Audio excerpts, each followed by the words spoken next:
After the incident is terminated and you've returned to the station, or maybe you're working on this from home, Responserack has pre-populated the incident information from CAD, computer-aided dispatch.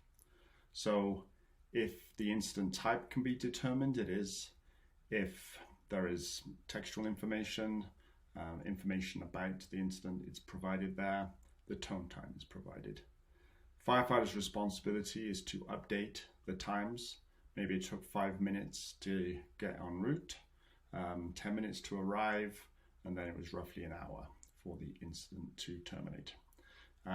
You can update the dates if for some reason you're entering something from days ago, and you can update the location if it's not correct. Once you've entered a complete narrative of the actions taken, the important information, any information that you found, maybe VIN numbers from vehicles or information about what happened to the horse, this information goes into the narrative. Selecting who was a responder is important for attendants to know who is responding well, to know if anybody has dropped off recently. Anybody who's marked themselves as in shows up as marked as attended already. You don't need to do that for them. You get to double check and change if you need to. You can filter by station if your department has multiple stations. Responserack lists the regular responders at the top and people who haven't been responding so regularly below, which gives you a shorter list to filter through. Basically, you just tap to mark them as attended. Once you've ascertained who responded, you then assign roles, who was command, who was patient care.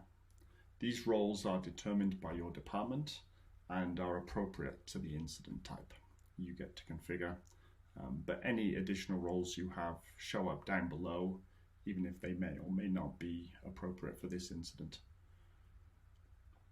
With attendees and roles, you then assign who was in what vehicle, what apparatus.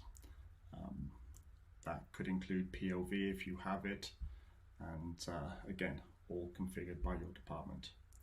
At this point, your incident has pretty much most of the information you need for the general NFIRS report.